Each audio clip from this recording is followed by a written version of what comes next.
Vasectomy হওয়ার পর কি নর্মাল প্রেগনেন্সি সম্ভব? তো ফার্স্ট ভ্যাসেকটমি কি জিনিসটা বোঝো। এই হচ্ছে টেস্টিস, যেটা স্ক্রোটামের মধ্যে আছে। এখান থেকে ছোট ছোট নালী মাধ্যমে স্পামগুলো তৈরি হয়ে এই যে টেস্টিসের মাথায় যে জিনিসটা রয়েছে যাকে বলে এপিডিডিমিস, এখানে জমা হয়। এখান থেকে নালীটা কি হলো, একটা বড় কর্ডের মতো নালী তৈরি করলো, ধরো পাইপের মতো বেসিক্যালি, সেটাকে বলা হয় ভাস।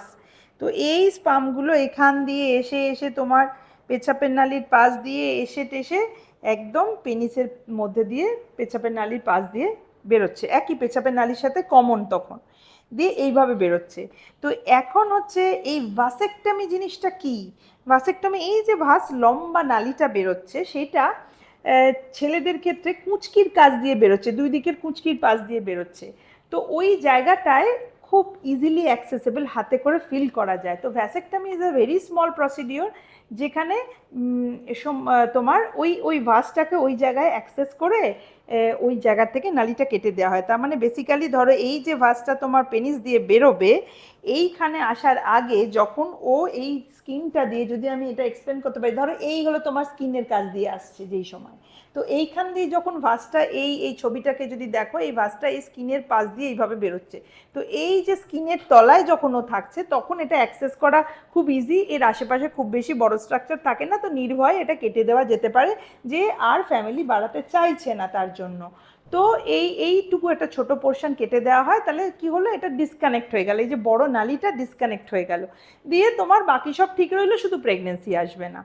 তো এবার হচ্ছে যদি কেউ পরে ডিসাইড করে যে তার নতুন একটা ফ্যামিলি হয়েছে, বা সে ডিসাইড করে যে তার বাচ্চা বাচ্চাই, তখন কি করা যাবে, এটা ডিপেন্ড করে কতদিন পরে তুমি ডিসাইড করছো। যদি খুব আর্লি টাইমে ডিসাইড করো, মানে ধরো করার কয়েক মাসের মধ্যেই you change your mind and you want to get it reversed, তাহলে ওই ছোট নালী যেমনভাবে জুড়ে দেওয়া যায়, সেটা আবার একটা মাইনর প্রসিডিওর করে দুটো এই যে টিউব যেটা কেটে ফেলা হয়েছে, এই দিকের এন্ড আর এই দিকের এন্ডের সাথে জুড়ে দেওয়া যেতে পারে, সেটাকে মানে reversal of the operation. But এটা যদি করতে অনেক বছর পরে ডিসাইড করো, তখন কি হয়, স্পার্মের একটা অ্যান্টিবডি তৈরি হয়, তাহলে বডি নিজের স্পার্মের এগেনস্টে একটা অ্যান্টিবডি তৈরি করতে পারে, তাকে আমরা অ্যান্টিস্পার্ম অ্যান্টিবডি বলি।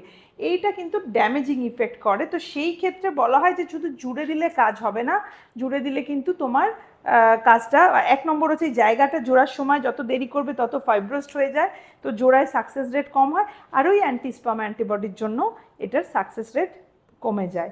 তো তখন আমরা কি বলি, যে যদি যেহেতু আমরা এটা প্রুভেন যে তোমার টেস্টিসে তৈরি হচ্ছে, জাস্ট রাস্তা ব্লকের জন্য বেরোচ্ছে না, তখন টিসা বা টিসি পদ্ধতির মাধ্যমে এই স্পার্মটা আমরা এখান থেকে রিট্রিভ করে নিতে পারি, যেটা দিয়ে আমরা আইভিএফ মাধ্যমে সহজেই প্রেগনেন্সি বানাতে পারি।